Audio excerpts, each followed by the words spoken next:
Hangin na. Sariwa. So, magpa-araw. Libre to, vitamin D. Ayan, kahit saglit lang, mga ilang minuto lang. Naglilinis ako ng bahay. Tulog pa yung alaga ko. Hindi ko alam kung may pasok yung among lala. Ayan yung araw ko sa likod ko. Ayan. Kaya maganda yung ano. Nakakasilaw ang pag humarap sa araw. Dito ako nagpapaaraw. Kaysa naman bibili ka ng vitamin D, di magpapaaraw ka na lang, tipid pa, libre. Wala gastos. Ayan. Maganda alas 6, alas 7, hanggang 7:30, hanggang 8 o'clock. Kahit mga ilang minuto lang. Araw-araw, ganun ginagawa ko.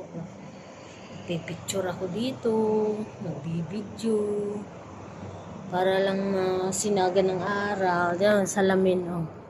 Kitang-kita yung araw kasi nga, yung anino ng araw, eh. Dito talaga pumapasok yung araw pagka ano. Kaya, ayan.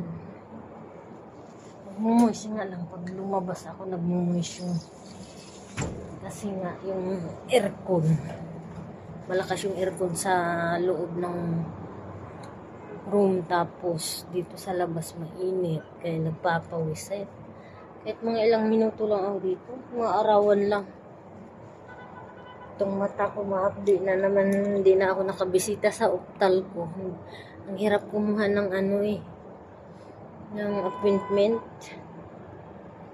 Tsaka nung August 50 ako pinabalik, kaso lang nagka-problema dun sa papel ko kasi nga ma-expired na or kinancel na, tapos magulo yung sa insurance, kaya di pa nakabalik.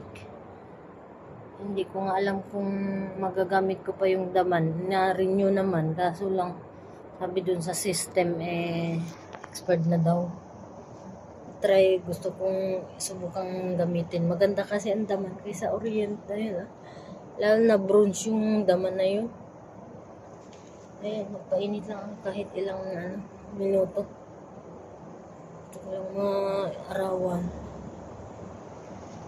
Tapos na maligo. Naligo ako kasi itong alaga ko kapag wala yung mami daddy niya. Pag nagising, umiiyak pag nagising na walang kasama. Ayaw magpaiwan.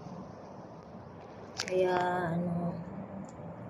mga 3 minuto or ilang minuto lang dito sa labas para lang ayan guys, maglilinis na rin ako habang mamaya di ko alam may pasok yung amo ko, bibili ako ng iluto today.